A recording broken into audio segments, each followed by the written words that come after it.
My Burbank Talks presents another episode of Meet the Candidate, the show where we invite anyone appearing on the Burbank ballot in the 2024 election to join us here and give our listeners a chance to learn about their background and the issues important to them.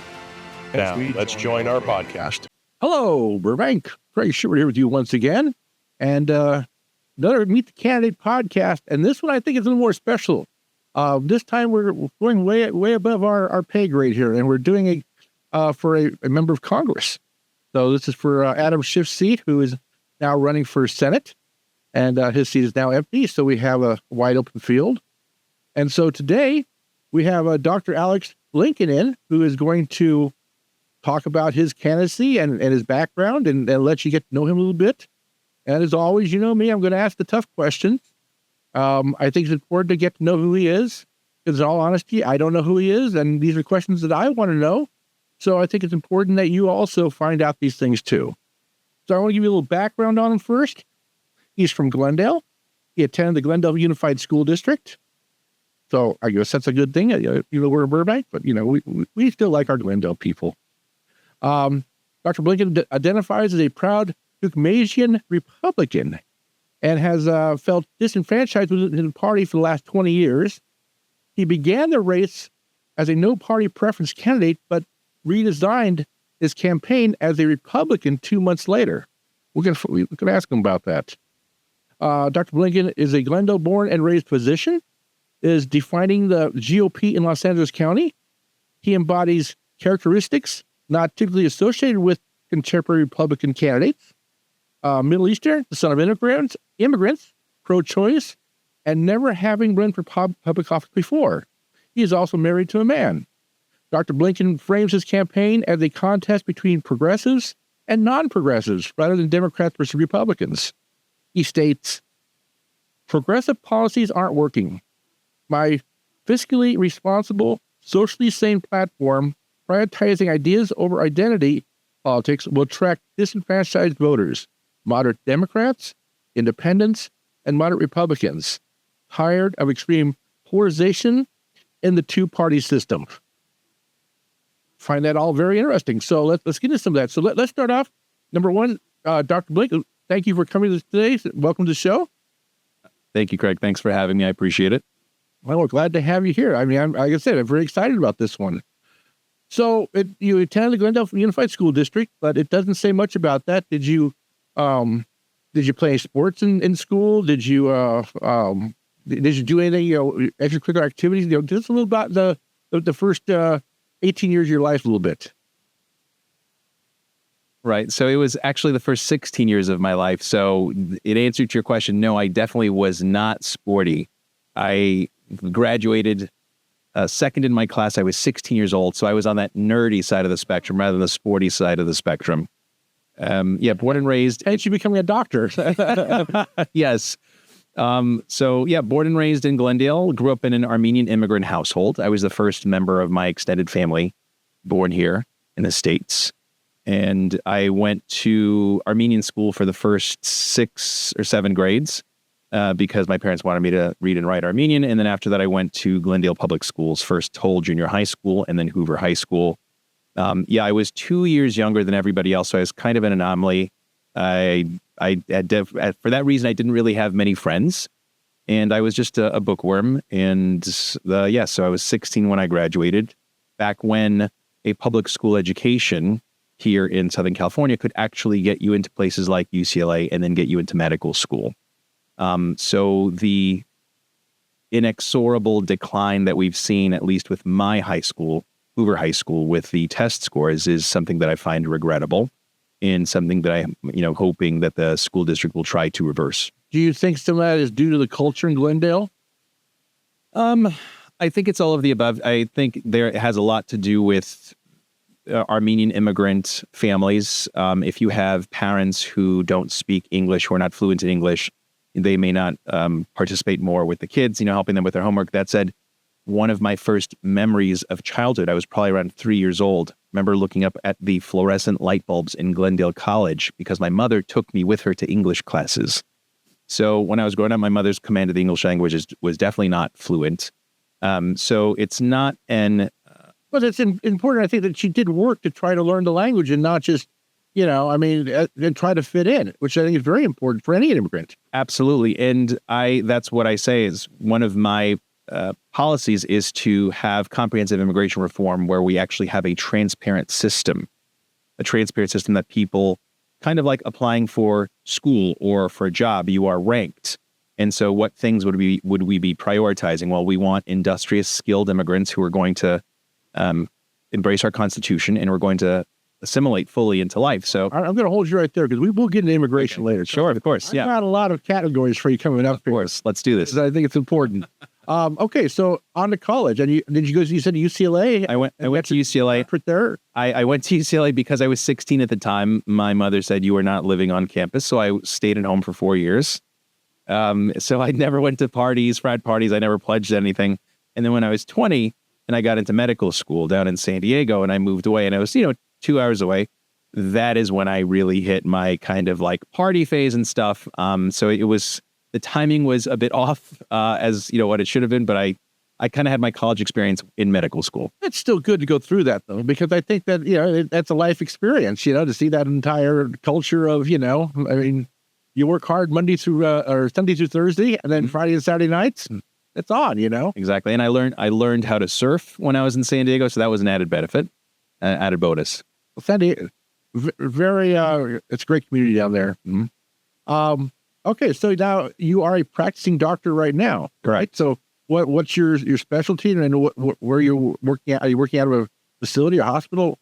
So tell us a little about that. Yeah, so I've been a physician for 20 years now. I practice pulmonary and critical care medicine, so I'm triple boarded. I practice pulmonary medicine, so that means I'm a lung specialist. I am also boarded in critical care, so I work in the intensive care unit, life support, people connected to machines, kind of people saw that or experienced it with the whole COVID pandemic. So that was me kind of putting on my spacesuit and going in there head first. I also practice internal medicine, so I'm a general internist if I need to be. I've worked as a hospitalist in a hospital. So I'm entirely hospital-based. I work at a hospital, a couple of hospitals here in Glendale and also up in the Bay Area. So I commute up and down. Oh, okay. So that's a heavy schedule then. So if you do win the election, what happens to all that then? Do you do a sabbatical or something, or do you walk away, or do you still practice a little bit? What goes on next? Excellent question. So for the first 10 years of my career, I was at USC. I was an academic pulmonologist. I did research in lung cancer. I taught at the medical school. And then in 2019, I said, okay, I just kind of want to change a pace and cleanse my palate. So I went into private practice. So I am kind of an endangered species. I am a solo practitioner with my own private practice, which nowadays you don't find many of those anymore. And because of that, I control my own schedule. So I staff an intensive care unit with a bunch of doctors and nurse practitioners up in the Bay Area, and I control the scheduling. And so I work about 8 days per month plus 2 weekends a month. And what people don't realize is after Newt Gingrich and the Republicans took over Congress in 1994, they consolidated the votes over a 36-hour period. So people come in on a Tuesday morning, they vote on a Tuesday afternoon, all day Wednesday, and also Thursday morning, and then they are expected to go back to their constituents on Thursday evening. So Friday, Saturday, Sunday, Monday of every week, you are expected to be back in your home district. And that it facilitates me working as a physician because with intensive care, it's more shift work. When you're on, you're on. And when you're not on, you're not on. So it's something that I will still be able to do and I want to do because that is how I will keep my finger on the pulse of my community and also of being a small business owner. I always have thought it's been if you look how that's all set up and going back to your district, well, if you live on the East Coast, you're commuting half an hour, whatever, back and forth. But those of us on the West Coast, you're talking about, 3-4 hour flights in each direction each time, which takes up a good, that takes a lot of time in itself, just flying back and forth. So I think that's, people on the East Coast don't realize the sacrifice our politicians make on the West Coast to be in their districts as much as they are. But there's also politicians who don't make that sacrifice. And there are people who are not present within their district. And I think a good example is somebody like Maxine Waters, Mad Max, they call her. She has been representing Inglewood for close to 40 years now. She doesn't live in Inglewood. And so there are those people who are just kind of career politicians who have made a life out of living off of other people's tax dollars and aren't necessarily beholden to their constituents. They spend more time with the lobbyist in Washington. And I would like to reverse that trend. And I think we need to bring back the idea of the citizen legislator.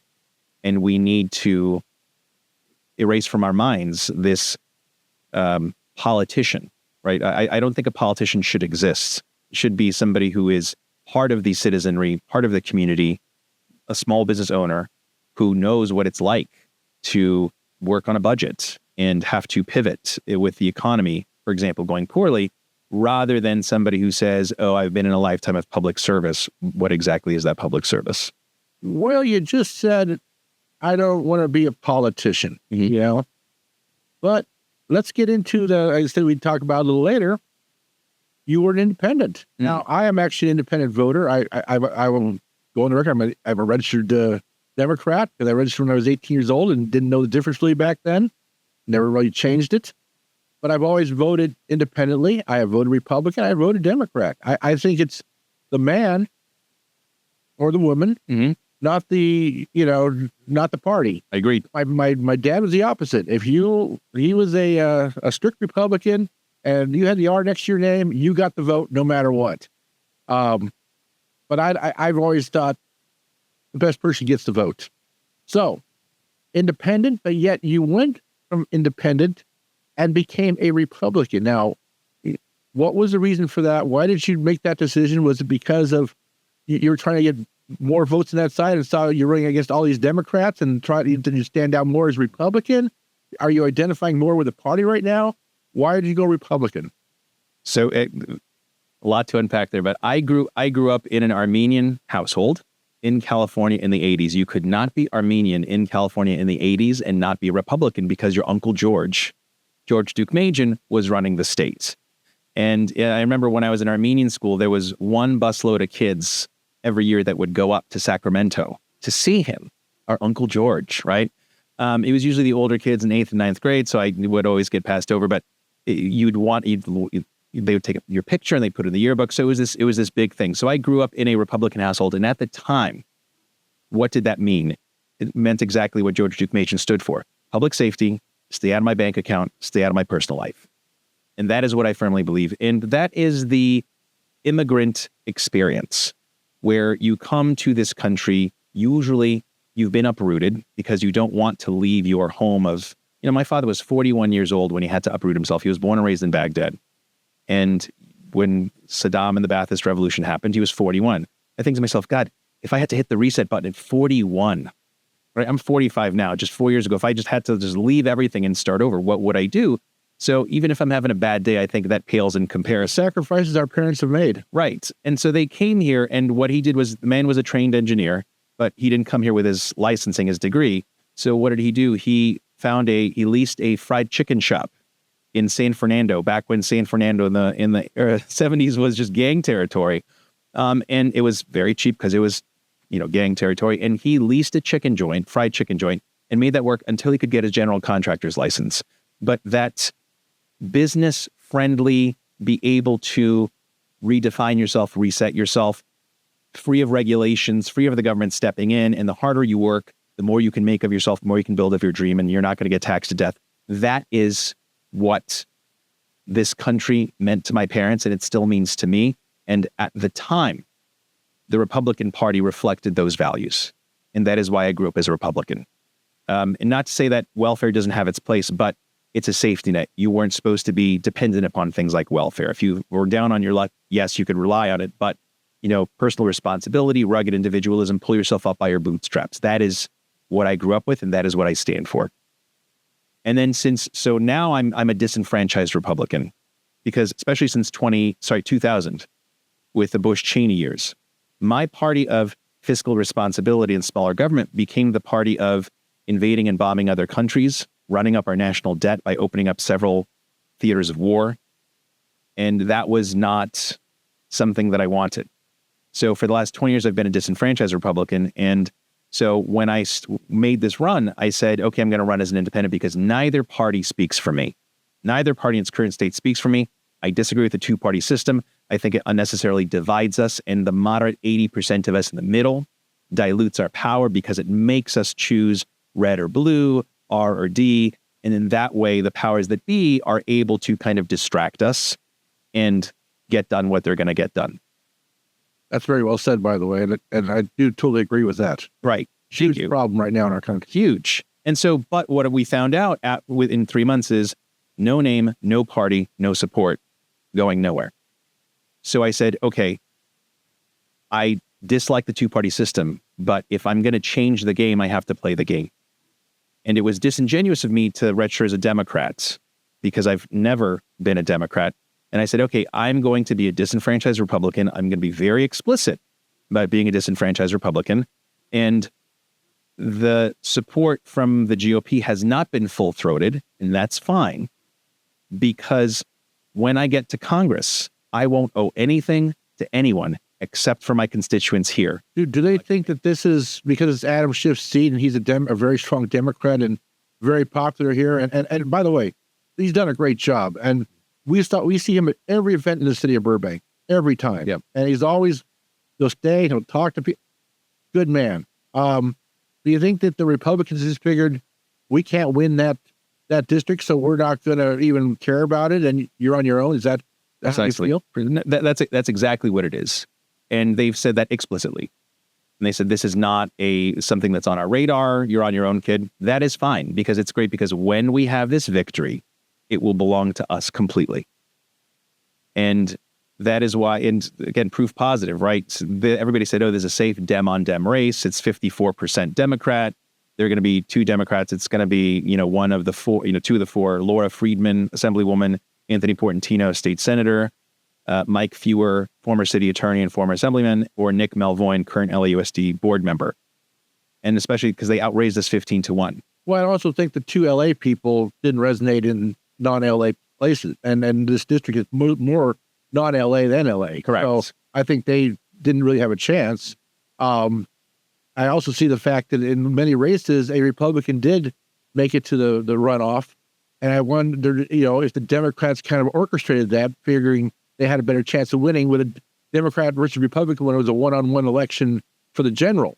So you kind of wonder, what goes on behind the scenes sometimes. They, to my knowledge, they did not orchestrate it. And I'll tell you why, because I hear through the grapevine that Anthony Portantino is still supremely angry at me and the Armenians. He's supremely angry at me for derailing his candidacy, and he's supremely angry at the Armenians for what he sees as a betrayal of him.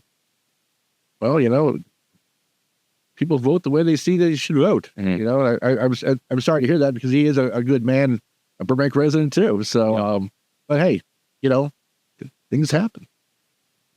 Let's get into some topics. Let's do it. Okay. We're going to start off with homelessness and affordable housing. You can't have them. I went to your website. I pulled a bunch of your talking points up, but I didn't go look at them because I wanted to talk to you about it. Sure. I don't want to be predisposed to anything. So I put homelessness and affordable housing together. Okay. As a topic. Homelessness is a big buzzword nowadays. In California, it's a huge thing. I don't know how big of a thing is in other states. And of course you got to work with a bunch of other congressmen from across the country. But throwing money, it seems now, at homelessness is not the solution, because not if you ask Laura Friedman. Well, Measure H came along years ago, and Burbank gets, I think it's 5% of the money they put into it. Mm-hmm. And we were having to pull money of our general funds to pay for our own homeless stuff here, because we don't get the money. We put 10 million in and we get back 200,000, right? Which is ridiculous. And a lot of the money going into homelessness now can't be accounted for. Evaporated to thin air. Never know where it went. Millions and millions of dollars.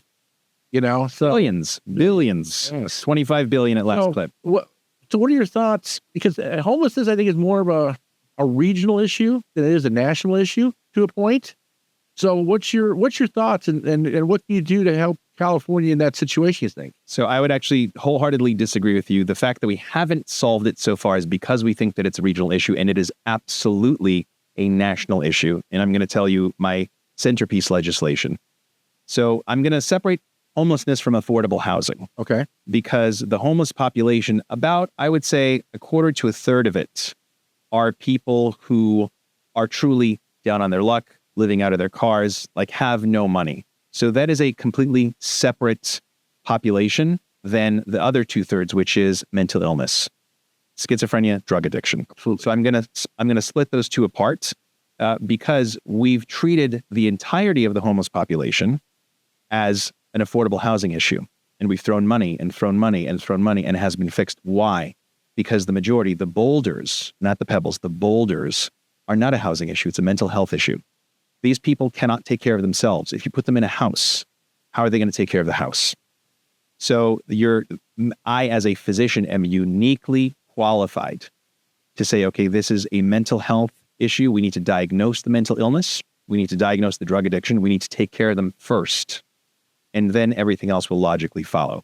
So we're going to put a pin in the affordable housing part of it, okay, and the people who are down on their luck, because those people, they don't live in the tent cities. They don't want to be out on the street. They live in their car. If they can find a shelter, they'll go over there. They don't have problems with drug addiction. It's usually something else that's happened. Let's say they had an illness and they lost their job, or they got unexpectedly pregnant and now they have an extra mouth to feed. And mom cannot go to work because now she has a baby to take care of. So it's those things where it's a life event and not necessarily mental illness or drug addiction. So we're going to put a pin in that. So how would I solve this from Congress? 3 things. Number 1, reopen the federal mental institutions, the ones that we know had abuses. We've learned from them in the past. There are severely mentally ill people with schizophrenia yelling at the sky. They're hallucinating. Those people, they lack medical capacity. They need to be hospitalized. They need to be put on medications, whatnot, to get them better. Once they are better and they have medical capacity again, they can tell what's right and wrong. Then we say, okay, where is your family? Let's find your family. Let's reunite you with your family, because family support for mental illness means that you have fewer outbreaks, for example, of your schizophrenia or your bipolar. Similarly, the people who are drug addicted, they don't have schizophrenia. They're drug addicted, and their drug addiction is so powerful that it preempts their ability to hold down a job, hold down steady income, put a roof over their heads. Those people who live in the tent cities, disband the tent cities. That is not their family. Find their families. Ask them, where did you go to high school? Most of these people, so 40% of California homeless are not from California. Although they were here immediately before they went homeless, they were couch surfing for a very long time. Originated from out of state and then came over here. But that's why I call it a regional issue, because you're not going to find the homeless in Minnesota and other cold weather states. You're just not going to find it. Correct. But so if you're going to be transporting those people across state lines back to their families, then you need to pair them with federal dollars so that their home states and their home counties can then construct rehab beds for them to be treated in. You can see they'll return to their place of origin, basically, where they might have a support system. Correct, because family is the number 1 predictor of sobriety in drug addiction. Family-based counseling is superior to non-family-based counseling. And again, I, as a physician, know this from the medical literature. And the final thing, and this is where federally needs to happen, the drugs. The drugs are coming from our ports. They're coming from the southern border. We know that there's Chinese fentanyl that's coming, being assembled in Mexico. There's also crystal meth. There was maybe about 2 weeks ago a drug bust with 5,000 pounds of crystal meth disguised ridiculously as watermelons. I don't know if you saw those. So although the one before then, which was disguised as zucchini, like the pale green zucchini, that kind of looked like it could pass. But 5,000 pounds of crystal meth, all of this fentanyl that's coming, if you're not securing the border. So I say, fund the police, fund Customs and Border Protection. Do you know that when our local cops, when our sheriffs, they find somebody with a drug bust and it's suspected that they've come from across the border, they are forbidden from speaking to or cooperating with Customs and Border Control. Why? Because California is a sanctuary state. My opponent, Laura Friedman, has passed legislation that actively makes it difficult for our local police and sheriff's deputies to communicate with Customs and Border Control if there's a drug bust, if we suspect that this has come illegally over the southern border. It's just catch and release. Why? Because of people, progressive politics like Laura Friedman, who have made these laws. So it's really about public safety, and that's what I stand for. And she is a threat to public safety. And we are not going to make the public safe from the mentally ill homeless, from the drug-addicted homeless, who are just desperate and are going to rob somebody just so they can get their next fix, unless we buck these progressive policies driven by the founder of the Progressive Caucus, Laura Friedman, that are threatening our public safety. Okay. And then I think these are all great. I agree. Let's. you told me this was going to be hard. Well, yeah. Well, it is, but I think it's hard questions, but I think you have answers, which is good. So throw the affordable housing in now too. That's sure, because we did put that down too. So that's on affordable housing. Because a lot of times, state rules like in Burbank have created havoc here. Yes. In our community. Yes. And it shouldn't be one size fits all. Right. Which is what they've done. So what are your thoughts on affordable housing, and how can you not force cities, but how can you encourage cities? Mm-hmm. So there are 5 things which lead into how much you pay for your housing. Okay. So number 1 is the interest rate on the loan. Number 2 is the property tax on the dwelling. Number 3 is the insurance and upkeep for the dwelling. Number 4 is the utilities, gas and electricity. And then number 5 is the profit that the landlord puts on it. So again, just to recap, the interest rate on the loan, the property tax on the dwelling, the insurance and upkeep of the home, the cost of those. Number 4 is the utilities, gas and electric. And then number 5 is the profit that the landlord puts. The government has control over the first 4. So the interest rates nationally, if our government is spending $35 trillion in debt, a dollar isn't worth that much anymore. We have inflation. That's why interest rates go up. So it is governmental actions that lead to that increase. Number 2, property taxes.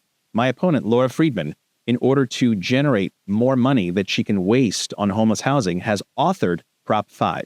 Prop 5 will increase property taxes on homes, will increase the rents on the rental places, will increase the prices of the stores that you go to because those store owners now have to pay higher property taxes, right?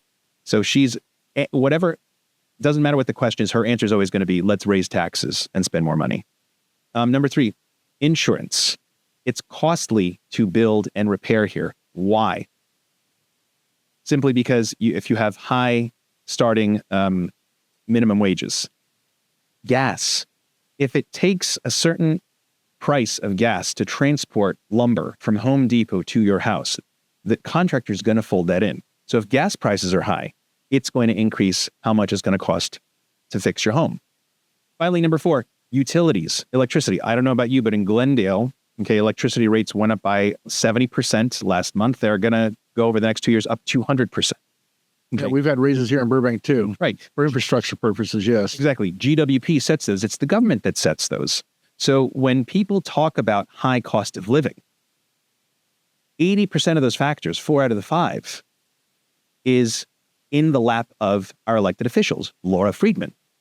Now, when they want to say, okay, landlord, you can't raise the rent, you can make the landlord's profit 0. Go ahead, make it 0. Okay. What is that landlord going to do? That landlord is going to stop upkeeping your apartment. So more regulations, like my opponent, Laura Friedman, and her progressive posse have done, have not resulted in improved cost of living. In fact, it's been quite the opposite. So I'm here as a civilian to say these are where the problems lie, but it's not politically expedient for them to say the truth. So that's why they incorrectly vilify landlords as these evil land barons who are trying to squeeze the people dry.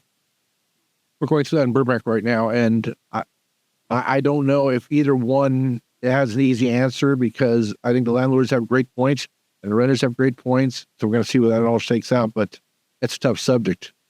Let's move into education. You kind of touched on it before, that education is becoming worse and worse. I think our country is dumbing down, as they say, where other countries, your Chinas and places like that are, they go after things. What would you do to fix our education system? Because our public schools, it's not our teachers. It's not the teachers, but our system, education system, public system, is not serving our needs as a country and on our students and challenging anymore.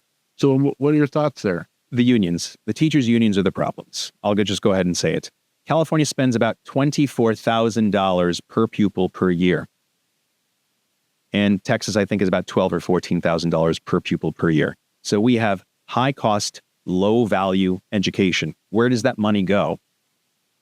Prop 2 is a bond measure because they've not been keeping up with the schools, repairing them, et cetera, and they want to increase our property taxes to pay for that. We have plenty of money being thrown onto the bonfire of our California education system. And so they just need to be more expeditious with our money rather than us throwing more money at the problem. And you just look at charter schools. There's been an explosion of charter schools. Private schools, there are these ridiculously long wait lists for Armenian private schools. So when I went to private school, my parents sent me because they wanted me to learn Armenian. But 7th grade, they said, okay, now you need to go to an American school because nobody's going to take an Armenian school seriously. You need to go to the American school so that you can get places. That is why I went into public schools. Now it's quite the opposite because now you have these private schools that are kind of the bastions. Why? Because the unions don't have that much of a reach in those schools. And that is where the money is being frittered away. And my whole point is we need to focus on making our kids educated, innovative Americans, right? Back in our glory days in the 60s and 70s with the space race, math and science were key. And we needed to put a man on the moon. And that is what drove everything. And that is what drove our innovation. Now you have the likes of Taiwan, China, India. They're the ones innovating. What I tell people is in 2023, California tech companies applied for and received 40,000 foreign worker visas because they couldn't find that tech talent at home. And there's this, people call me, one of my city council members called me an anti-LGBT MAGA-fied extremist because I spoke out against our school district. Now, I'll give the example of LAUSD. LAUSD has a curriculum that they call Queer All Year. And their test scores are worse than Glendale's test scores. I say, why can't you have math all month? Right? And so why can't you have multiplication Mondays? Why can we not just focus on the basics so that we make marketable, innovative students? And again, I'm not anti-LGBT. I, as a gay man, as a closeted student, I am a success because my teachers didn't focus on affirming my identity. They focused on affirming my IQ. And then I became a happy, well-adjusted, confident, successful adult because I had those skills, because I was a leader. And that is what schools should be there for, is academic excellence. And unless we're churning out experts that are not being run circles around by the Chinese and the Indians. Until we're doing that, we shouldn't be focusing on much else. Well, I think, once again, great points. I'm going to move on. And saying it's probably very near and dear to you, but a little caveat to this, and that's healthcare. Yes. But as a Republican now, I'm going to say the A word, abortion. Okay. Reproductive rights. The Republican Party has kind of stuck their foot in their mouth a little on that, and it's become a huge issue in the country. Mm-hmm. But you seem to have a different approach. So why don't you talk about how you feel about all that? Right. We're going to go healthcare and about abortion rights and all that too. So what is yours? Yeah, I will start with abortion rights. Gay marriage, abortion, stay out of it. That is not the government's position. That is not my position, even though I disagree with you. I say that the home, the household, is the ultimate unit of governance, the primary unit of governance. And you have control over your own household, and the government be damned. And that is why I'm a disenfranchised Republican. So if Roe versus Wade was the law for most of our lifetimes, and they were to vote to bring that back, now would you vote for that? Or would you say, I'm not going to vote for that because I want to have no rules at all? I mean, how are you going to come down on that? So I prefer no rules at all. I'm essentially a libertarian. So what I say is nobody should come between the patient-doctor relationship. Nobody should insert themselves into the doctor-patient relationship. And I believe that fewer laws are better because you will create unintended loopholes and unintended red tape. So the example that I give is, okay, so let's say, it says, Alex, would you vote for a constitutional amendment that says abortion? So Roe v. Wade, right? They said essentially it's legal until the point of fetal viability. And me, I'm an intensive care physician, right? I connect people to life support, adults to life support.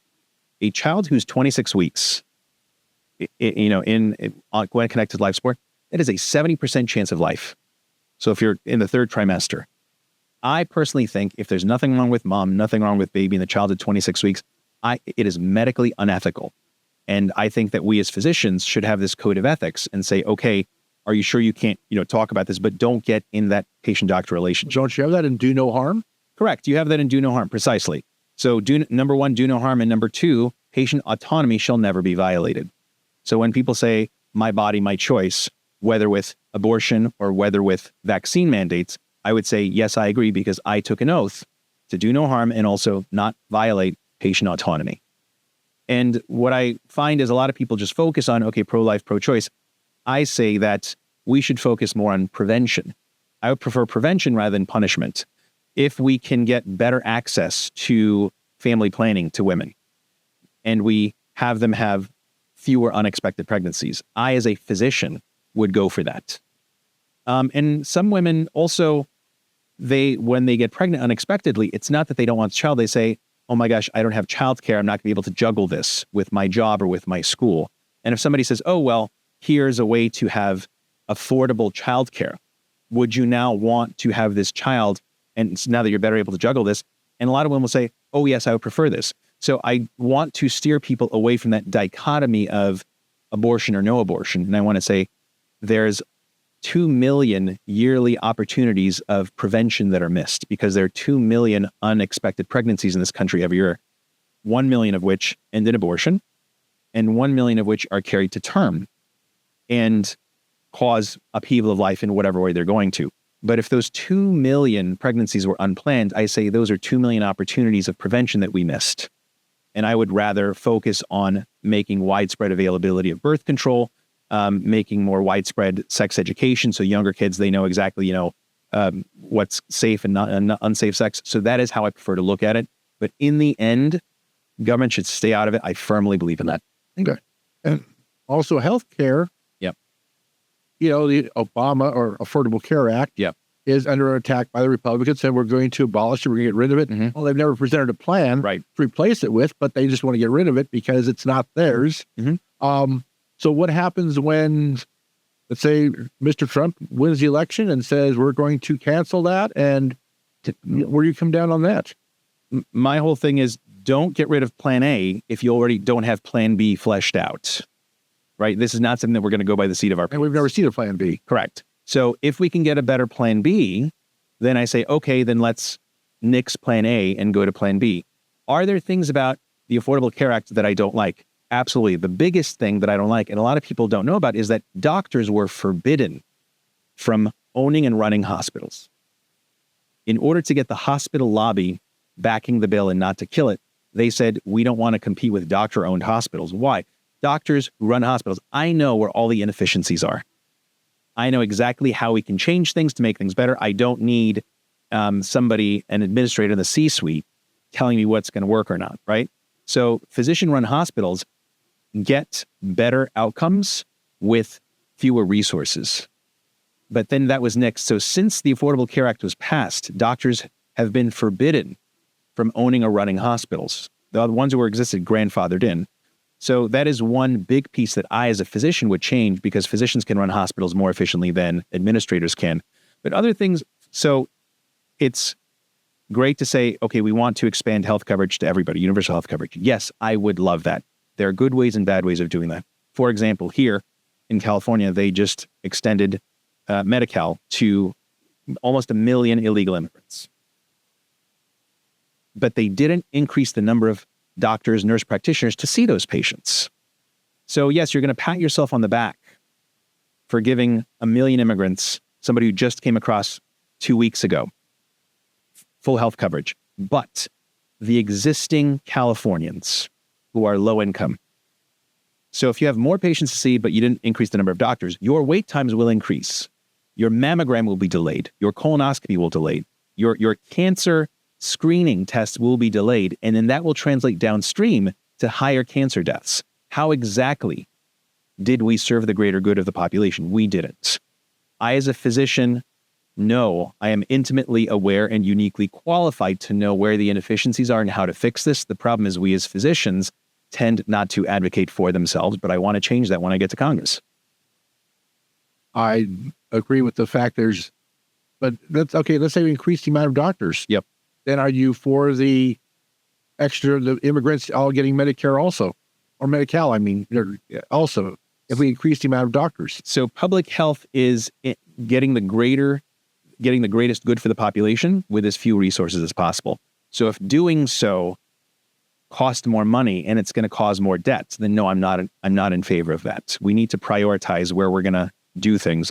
But also, again, I'm very fiercely anti-lobbyist, anti-big pharma, anti-hospital corporations, anti-insurance companies. They are dominating the conversation, and they can do so because their lobbyists have their claws inside these career politicians.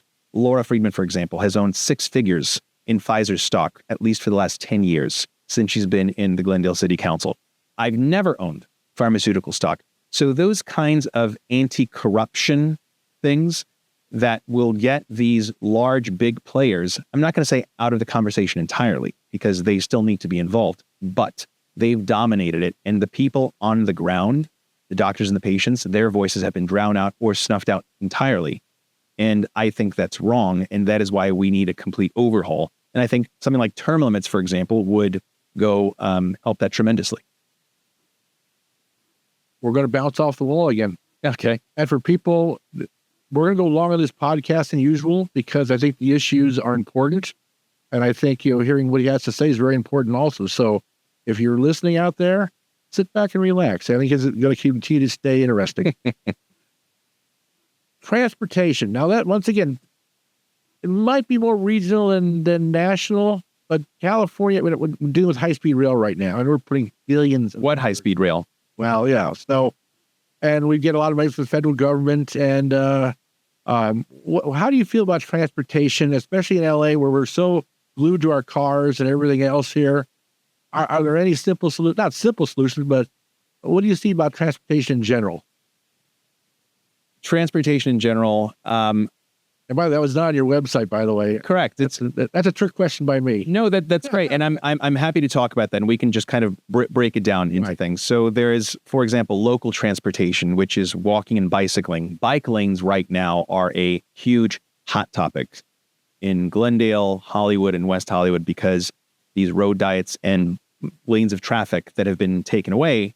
We're in Burbank right now. Yes. With our BRT system on Olive. Yes, to put in bike lanes. And I'll come back to that. But let's go, top to this high-speed train.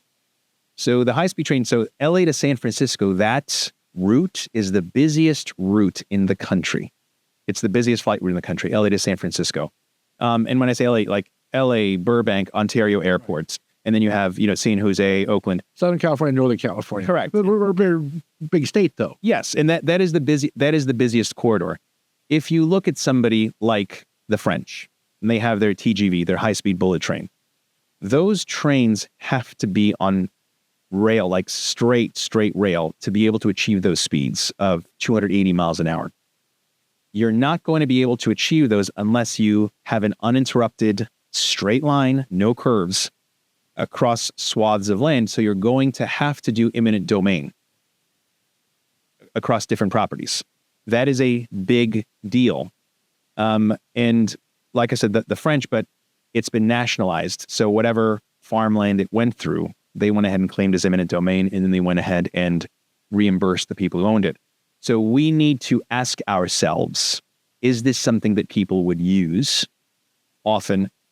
And just kind of do a cost-benefit analysis of it. But as it stands now, this pie-in-the-sky dream of this train, it's not happening.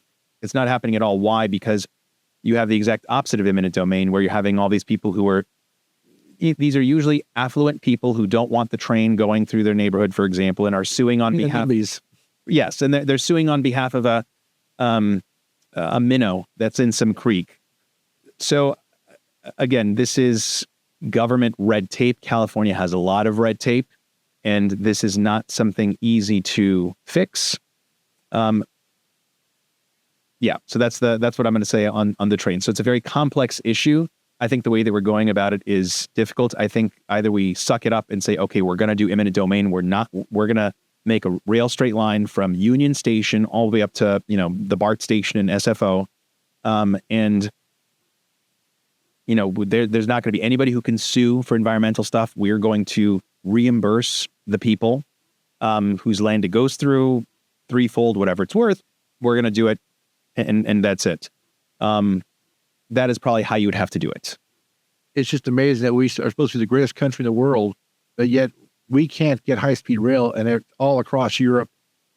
Like I said, and people, they just do it. They don't sit there and play politics with it. They just do it. And we can't do that here, which I find amazing at times, It's because the individual can put a stop to the entire machine. It's like the filibuster.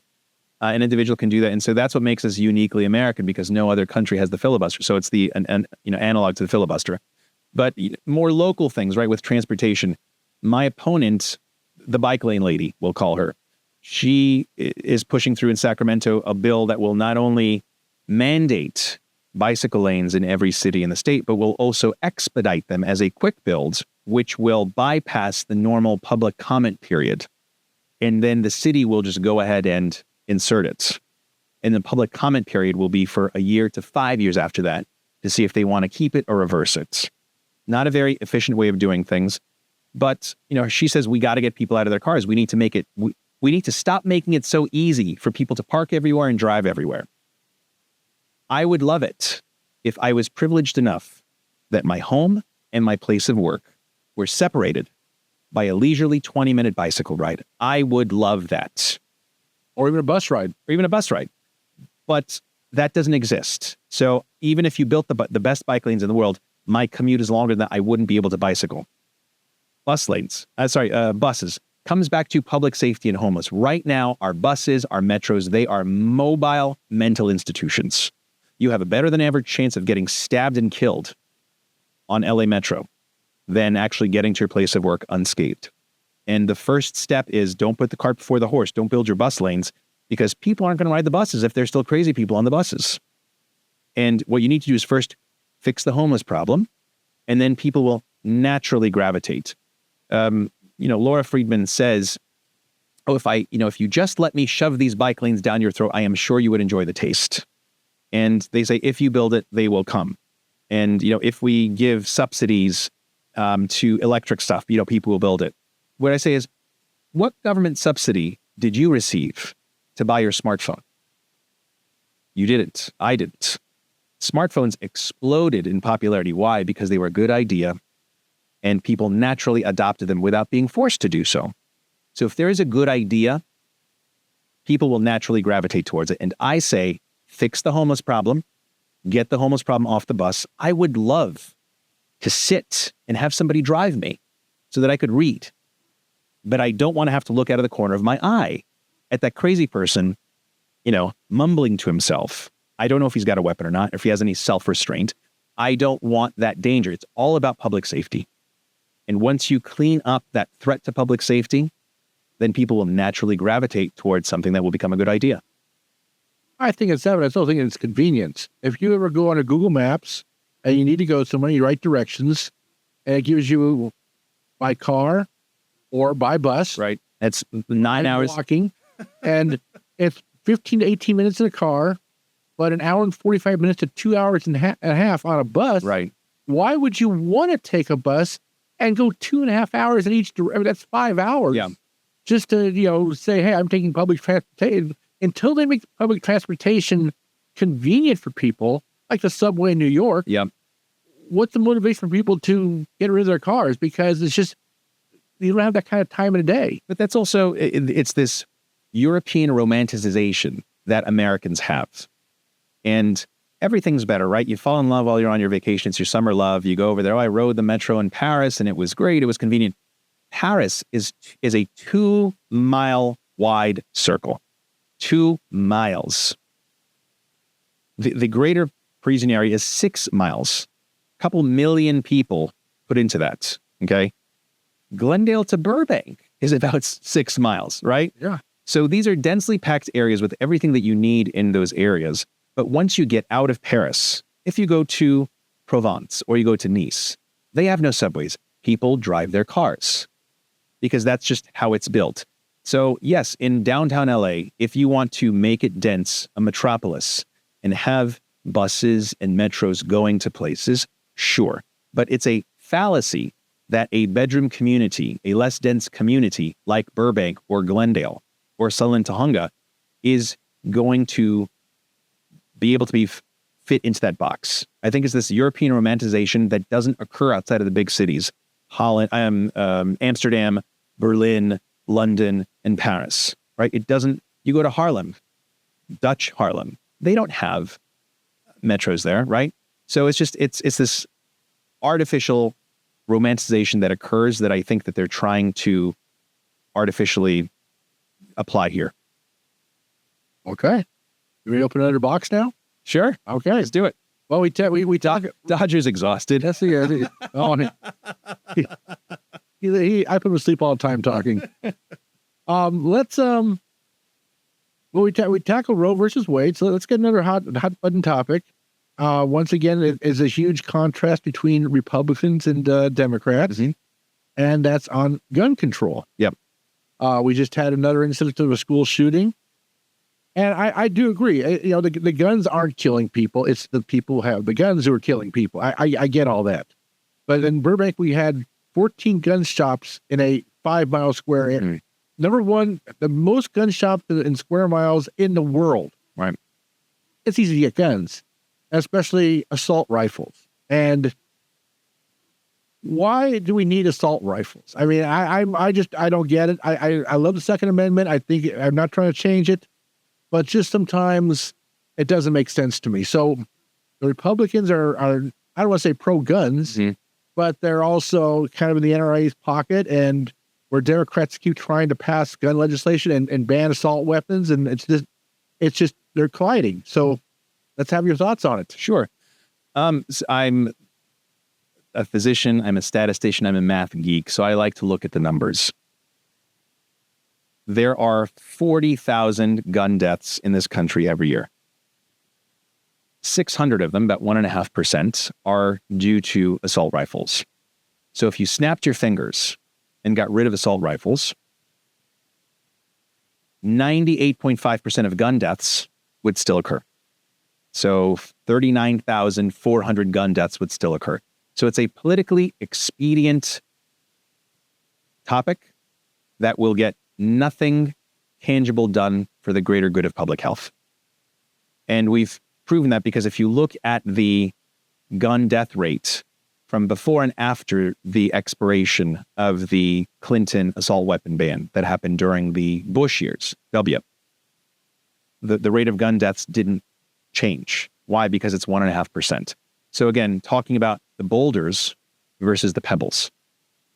So yes, they grab news headlines, but just over half, almost 60% of gun deaths every year are from older white men who kill themselves with their pistols, their legal pistols. That is a mental health problem. A lot of those men are veterans. A lot of those men are widowers. It is a mental health problem. Banning assault weapons is not going to change that. Even if you banned guns.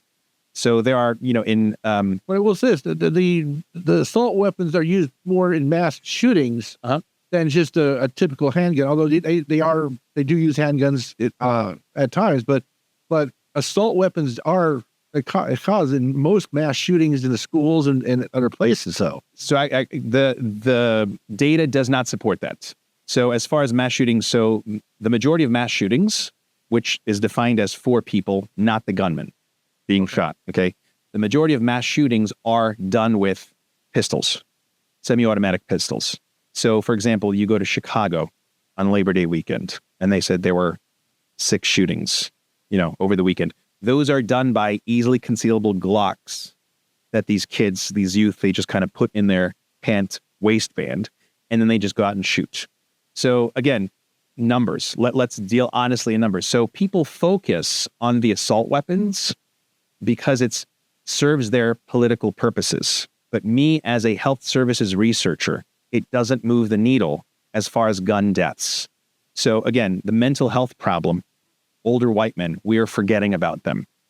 The remaining ones are going to be young, primarily black men who get their guns illegally and perpetrate their shootings. So they're already skirting the gun laws. More gun laws they will skirt. So how are we going to prevent those?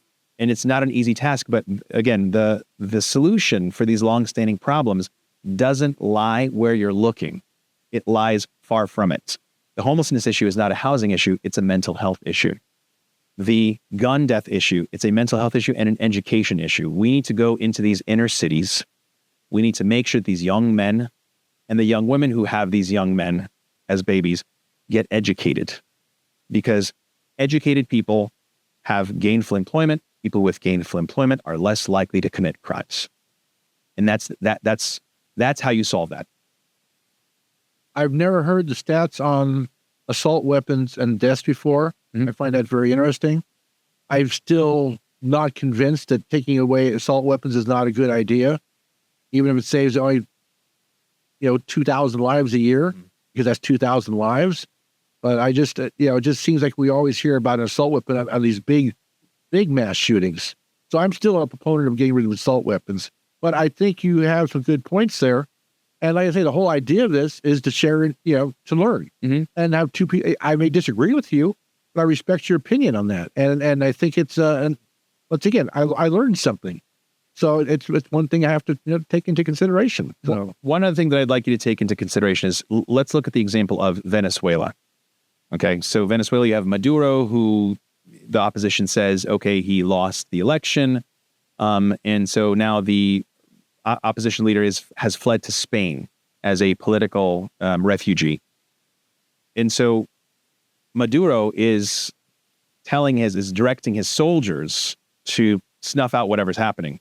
And even though we can say, oh, that would never be us, Venezuela was an up-and-coming, it was the darling of South America, right? Adjacent to Colombia, which was horrible at the time, in the late 80s, early 90s. So if the people cannot have guns, how are they going to fight against their government that's suppressing them? So somebody told me this, and it was interesting. It was actually somebody that was calling for fundraising. He said the assault weapons are there in case the government tries to pull anything on us, in case they try to make us stay in our homes unlawfully, unless they have military curfews, for example. And I thought that was interesting because, yes, our military has those guns. And what if they try to snuff us down? What do we have to fight back against them? Are we going to throw rocks, throw stones? Well, I am going to say also the January 6th thing was absolutely horrendous. But you look back and they did not bring in assault rifles to start mowing down people and everything else. That was all just physical violence and with sticks and poles and fists and everything else. So, that could have been a whole lot worse, and if they thought the election was not overturned correctly. So I understand your point, but I'm also glad that it didn't come to that at our Capitol. Yep. That could have been just absolutely terrible. So agreed. Okay, time to jump in another box here. Sure. And this one's not as tough. I saw it on your website, so I want to just throw it out, touch on it real quickly. It said term limits. Yes. So what's your thought on term limits? Because of course you have lifelong politicians who, but we've had our shit for 20 years, and he got a lot of power because of that 20 years, and it helped us, I think, in the long run. So what are your thoughts on term limits? I think term limits are necessary because our government, and if you ask people, the average Joe on the streets, our government has stopped representing us and acting in our best interests, and it is acting in special interests, is what it's doing. And our elected officials are less beholden to us and more beholden to the people who get them reelected, to the people who contribute to the reelection funds. An example that I'll give is Henry Cuellar, representative from Texas, who was caught getting bribes, $500,000 from the government of Azerbaijan. And then you have somebody like Senator Menendez from New Jersey, who is getting gold bars from the Egyptian government. These people have been there longer than they need to. I always talk about King Charles and Lady Di. I'm talking about Chuck Schumer, okay? And also Lady Di, like Dianne Feinstein, okay? Monarchs die in their thrones. An elected official shouldn't die in their throne unless they're assassinated, right? So Dianne Feinstein, who'd been there for 30 some odd years, do you think she was running her own show towards the end of it? She wasn't. People were telling her where to go, what to do. Her staffers, her unelected staffers, who are not beholden to us, were the ones who were likely running the show. You have to worry about Joe Biden going through the same thing. And if they didn't step in and he got reelected, who would really be running the presidency? Right. So, and I think Joe Biden's done a good job, but my dad lived to 101 and I saw his decline mentally as he got into his 90s and stuff. And, he was a smart man, but he just, to run a country and run a household, two different things. I agree. That's why I think that term limits are great. And I would advocate for 2 terms or 12 years for a senator. And I would advocate for 3 terms, 6 years for some, House of Representatives. But you have all these examples of, these staffers and these lobbyists doing things for people. In the California legislature, there was a great example of the assemblyman from Riverside. I forget what his name is. It'll come to me. He was somebody had queried him about his bill, and he says, "Oh, I don't know the exact details of it." It's like, buddy, you authored this bill. You introduced this bill. How do you not know what's in your own bill? Because he didn't write it. Somebody wrote it for him, a staffer who's been there God knows how long, a lobbyist. So that's why I think if you till your soil, you won't get weeds. And right now we got a bunch of weeds. Agreed. I also have heard over and over again that anybody elected to Congress, once they leave, if they're not a millionaire, they did something wrong. Right. I've heard that for how long? And, through stock trading or whatever they do there. So, and it's not just term limits for congressional representatives and senators. It's for their staff as well. A lot of people don't know that the Peace Corps has a 4-year limit. Why? Because they want fresh ideas, fresh faces.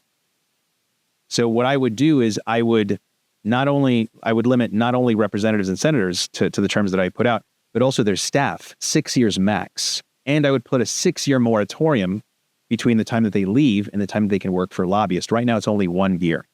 So they still have their contacts. They trade their influence, their contacts for money on behalf of the lobbyists. And a lot of people say, well, writing laws, it takes time. There's some mastery that occurs there. The 2 things that I say is, number 1, the Constitution was written by the founding fathers who were farmers. They were small business owners, right? They were not, I guess they were statesmen, but they weren't, career politicians. But also, number 2, and more importantly, I was in a 3-year internal medicine residency. I learned how to save a life in 3 years. From intern to resident, I learned how to save a life in 3 years. You can learn writing laws and bills in a 6-year period. It's not rocket science. Well, I do agree. I think the bills are way too complicated and put all the writers on them and everything else. And let's move on. Another one of these hot button issues. Immigration and border security. Yes. And we all know that Donald Trump wanted to build the wall, and the wall, I think, is 2/3 built to a point. Each party blames each other for all the border crisis and everything else. What's your take on all that? Again, I'm gonna be a geek and geek it on the numbers. So let's first talk about my solution. Numbers don't lie. The numbers don't lie. So my solution is comprehensive immigration reform, where we have an explicit system that prioritizes immigrants as if you were getting somebody into college or at a job. Things that I would prioritize: younger, able-bodied people who are going to work and be productive, people who have certain job skills that the country needs, and people who speak the language so that they assimilate, and they don't create these insular neighborhoods that are just going to be walled off from everything. And when I say skills that the country needs, I am going to interrupt you. Yeah. you said when your parents came here, they had to go and learn English here. They didn't have that, but they didn't have that skill. Correct. When they came here. So they would not have qualified then. So my father spoke English. My mother, very broken English, shattered, I would say. But yeah, he had command of the English language. Okay. But yes, she learned, but it's just one of those things where you say, okay, we're going to give you conditional. I was paying attention to what you said. Say what? I was paying of course. attention to you. Of course. And so that's why, but you could say, for example, and again, these are things that I would prioritize. You actually put it in committee and you discuss them. So you say, okay, somebody who has job skills but doesn't learn, what if they enrolled and you give them condition, like a green card, for example, and within 2 years, you have to pass not only the civics test, but also a basic English test. And if you do, then you can become a citizen. So I'm open to those kinds of things, but we need a transparent system where people can apply so they know where their standing is. And then they do so from their home countries. And what you do is people who are here illegally, you give them an opportunity, a no-fault opportunity to apply and get on there. And, people say, okay, what about the dreamers? These kids who were, 2 years old when they were brought here, they don't know any other country. Well, those kids, they're young and able-bodied. They speak the English language. And if they've gone to the schools here, they probably have some marketable skill that we need. So they would actually, by virtue of those criteria, rank quite high and would be granted citizenship. And then we decide, we're going to give, 500,000, 1 million, 2 million new people every year citizenship, but at least people know where they stand. But if that system is to be respected, we must not reward the people who jump the line. And that is why we need to, for lack of a better term, build the wall. But here's where I get into the numbers. Prior to this flood of people from the southern border, prior to that, illegal immigration, half of it came from the southern border. The other half came from tourists who overstayed their tourist visas. So prior to Joe Biden, there were a lot of Venezuelans flying here from their home country, which was in tatters, as tourists, and then overstaying their tourist visa. So that was about 500,000 to about 750,000 people, most of them Venezuelans. But so it's not just, building a wall is gonna make this better. No, there are people who fly in. So it's not just building the wall, it's increasing funding for Customs and Border Control. Fund the police. Don't defund the police, okay? Make it easier for local jurisdictions to cooperate with federal jurisdiction because, again, this is not simply an immigration issue. This is a public safety issue, the drugs coming in. A lot of these people who want to come in, coyotes, smugglers, are saying, okay, do this, and by the way, carry this package of illegal drugs and drop it off here to the drug dealers on the other side, and then they'll let you go free, right? So there's a lot of chicanery going on that it's, simply building the wall is not going to be it. We also need increased Customs and Border Patrol to enforce the laws. Okay. Oh, sounds good. Let's go to the box next door to that box. Right. Wars and foreign policy. Yes. I find it very interesting that our country seems to pick and choose the causes and the wars and all this. I look at all the protesters, with Israel and Palestine and all that. But where were those people when it comes to Ukraine and Russia? I mean, where are those people when it comes to Armenia? Where are those people when it comes to Sudan? I don't understand why that issue is so important, but the other issues aren't. And of course, if you make it into Congress, you're going to be voting on aid to foreign countries and foreign policy and all that stuff. So give us your thoughts. Okay. I think we need to define what it is that our government needs to do for us. I think we need to redefine or remind ourselves because a lot of people are upset, disenfranchised with their two parties, with their government because it's not working for them. So I propose, this is how I'm defining the government. The government should be there to focus on the health, wealth, and security of its own citizens before it adds on the bells and whistles of other countries. So public security, public health, public wealth in that order. We sort out in our own home before we actually add on other things. My single issue, if you're going to be a single issue voter, my single issue is balanced budget. We have $35 trillion in debt and rising. That is $100,000 per American. That's crushing debt. I couldn't handle $100,000 worth of debt right now. Could you? Not at all. No. So my opponent, Laura Friedman, worries about the planet that we're going to hand down to our children. I worry about the debt that we're going to hand down to our children. What if your parents left you not with the house that you grew up in, but the IOU to the bank of $100,000 that you now have to pay? Do they necessarily leave you better off? No. So that to me, I am a single issue voter. And so I try to be very formulaic about these things. Why? Because politicians have lost all credibility with the populace because they do not behave predictably. They do not have this explicit moral code that we can hold them accountable to. Instead, decisions are made at the behest of special interests who have their claws in these politicians. So as far as foreign conflicts go, I say I would have to have a clear goal, timeline, and exit strategy if I'm going to vote on that. And in Congress, only Congress can declare war. I need a clear goal, timeline, and exit strategy. So let's talk about Ukraine. What is our goal? There is no agreed upon goal. Is it to get the Russians out from before their February 2022 incursion? That's what we want. But then you ask Zelensky, he wants them out of eastern Ukraine, plus he wants Crimea back. So we haven't even agreed on our goal. And we just keep throwing money at the problem, thinking that it's going to go away. We've thrown enough money at it that we need to switch gears and look at it differently. Something like the Israeli conflict, right? Free the hostages. That's a goal. Free the hostages. So that's what I'd go for. I was like, okay, that's what we have to focus on is their remaining hostages. Let them go. And then Israel will naturally stop firing on them, but let them go, right? That's a clear goal. So I think that's how I would, and so you could, again, say a thing for, why didn't the United States step in when Armenians were being ethnically cleansed from Azerbaijan? Why? Because Armenians don't have anything to exploit. We have no natural resources, right? Azerbaijan, we know, is the back door where Russian oil and gas is being smuggled and sold to Europe. Europe isn't getting a third of its oil and gas from Azerbaijan. Europe is getting a third of its Russian oil and gas via Azerbaijan. And people are profiting massively off of that. And that's why nobody helped. So it's not because we did this because of a set of ideals that we hold true.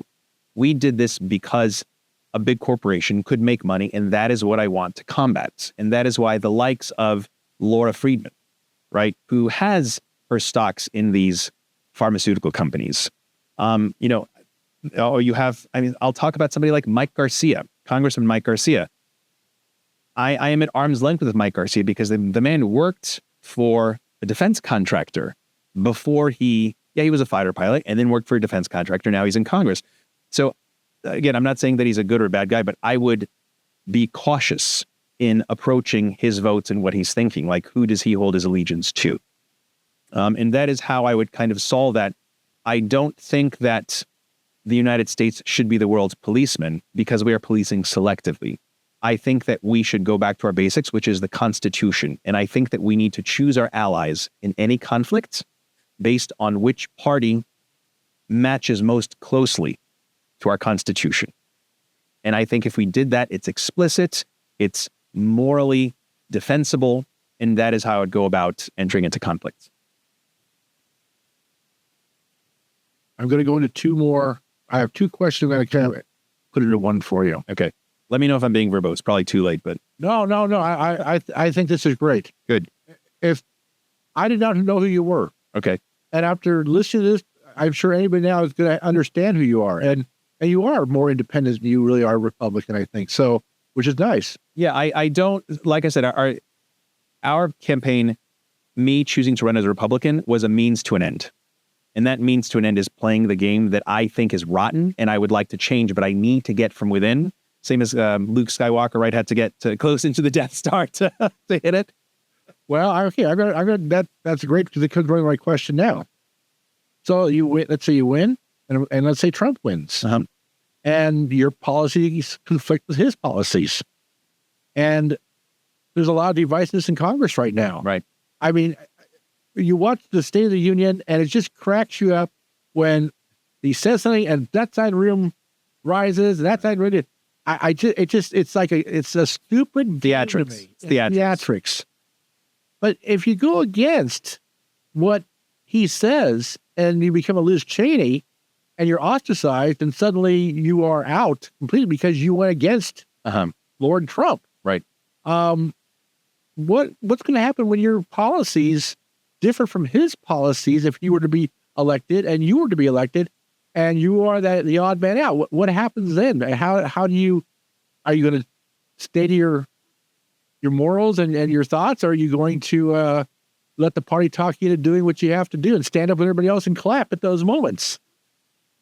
Great question. And please keep me honest as far as replying to every single point that you brought up there. First, I want to cover Liz Cheney. I greet everything with a healthy dose of skepticism.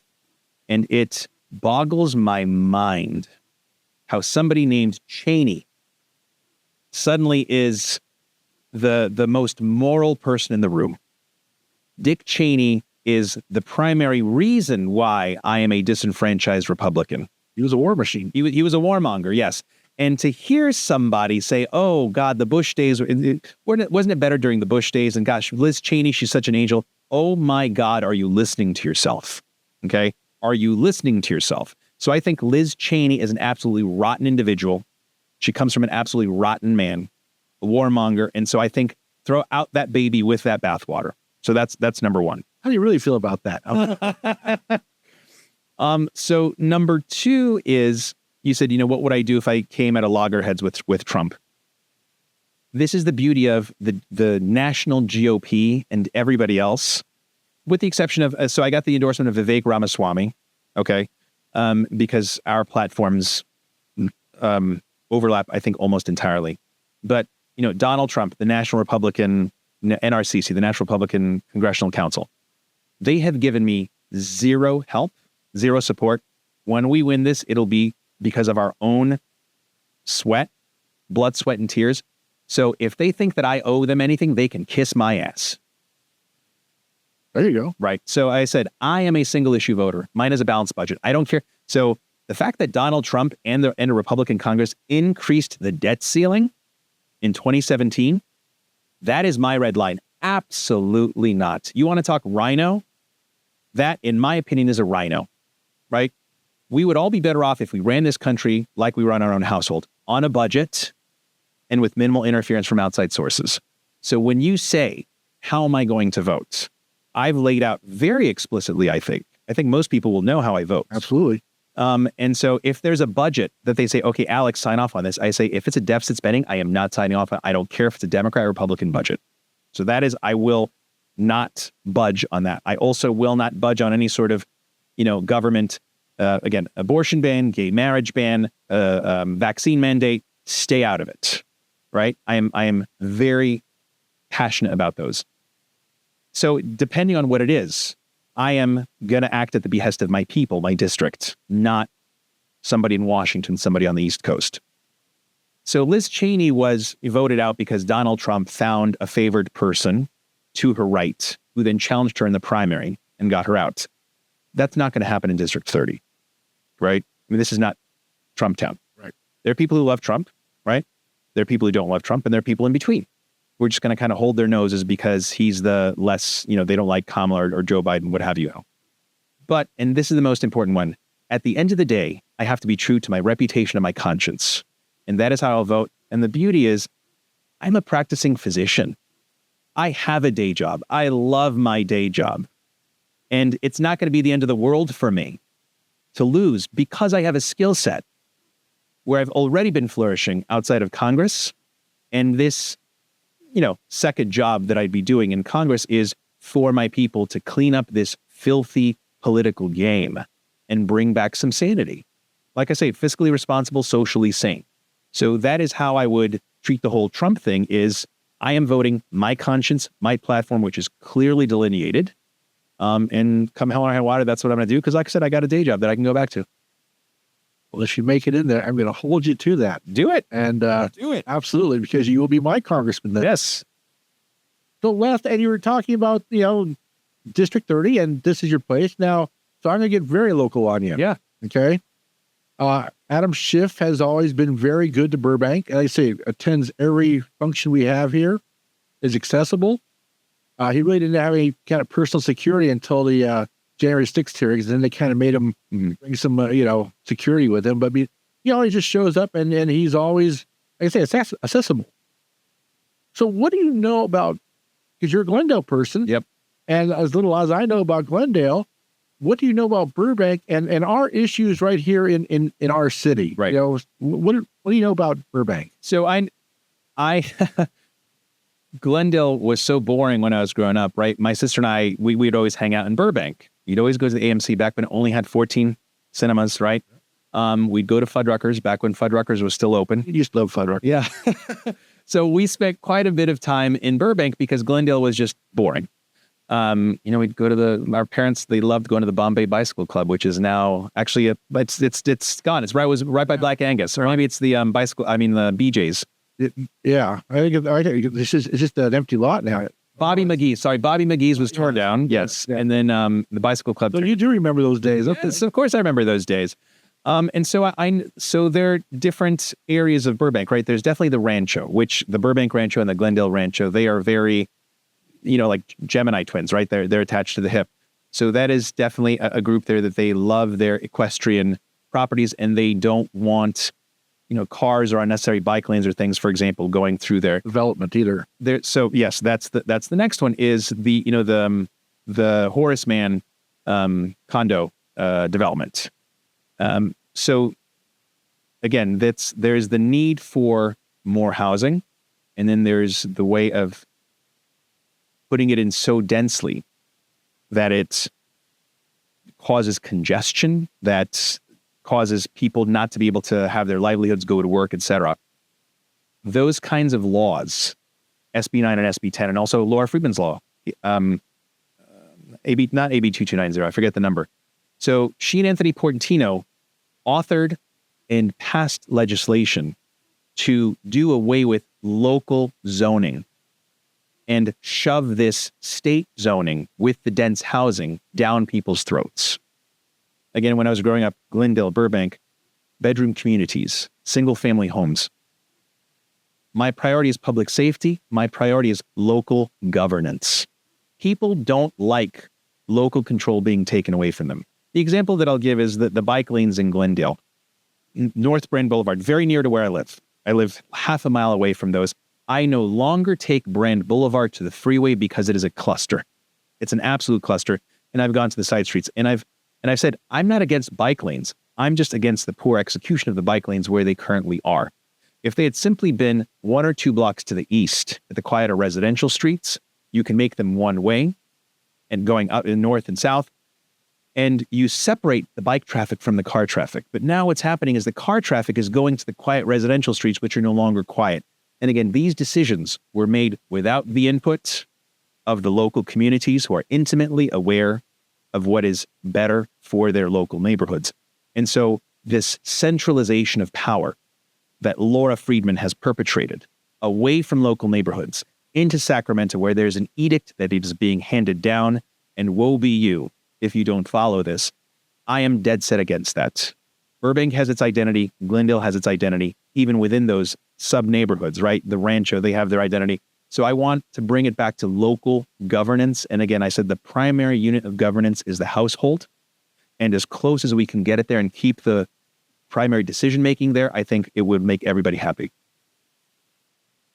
I think people in Burbank will agree with that. And I know you serve a larger area, but, Burbank cares about Burbank. We all care about our own cities. So we've gone long. We've gone long with it. No. This is, hey, I'm the one directing this. So if I want to go long, that's on me. But I think it's everything we brought up is important.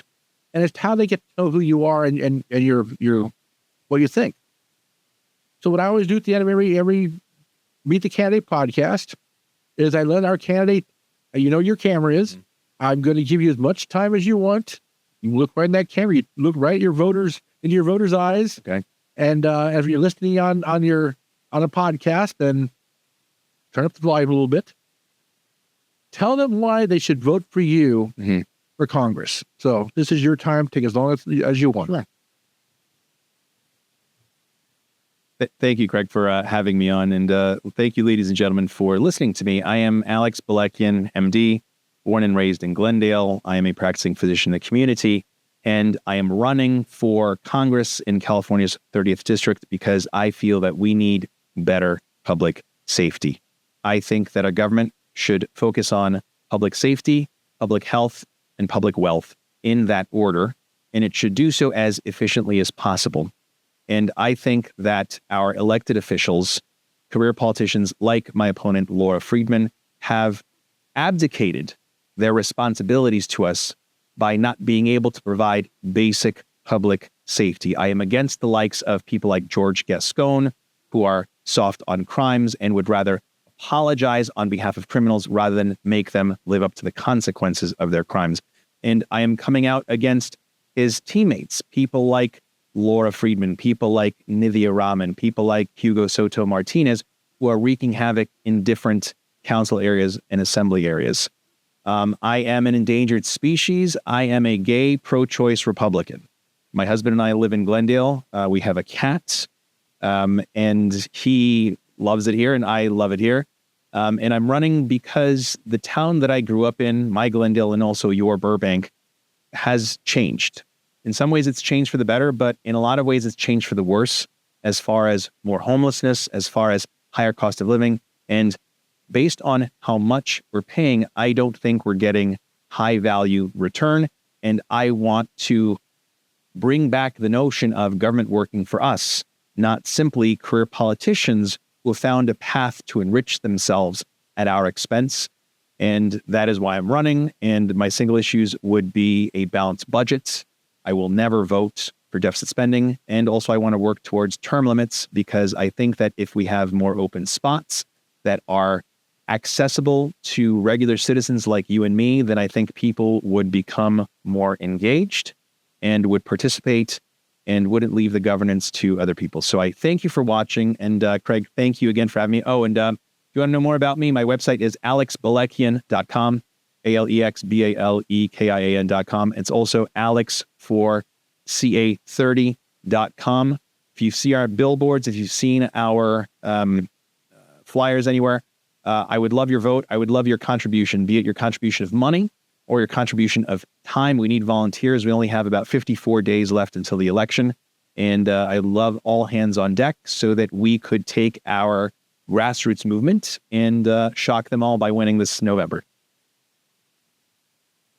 Dr. Alex Balekian, very credible, very good. I love these podcasts because we get to find out what's really going on. So thank you very much for coming in. Thank you for having me. I am, once again, throw it out there that if you're a candidate and are going to appear on the Burbank ballot in any way, you please send us an email at news@myburbank.com. We will get you on, get your views and opinions, and let people get to know who you are, which we think is very important. So thank you very much for listening or for watching, and we will see you next time. Thank you for watching the latest My Burbank video. If you have it in your heart, please consider helping us by clicking on the super thanks down below. Or even better, go to our channel and consider a membership. Your support is what keeps My Burbank going strong.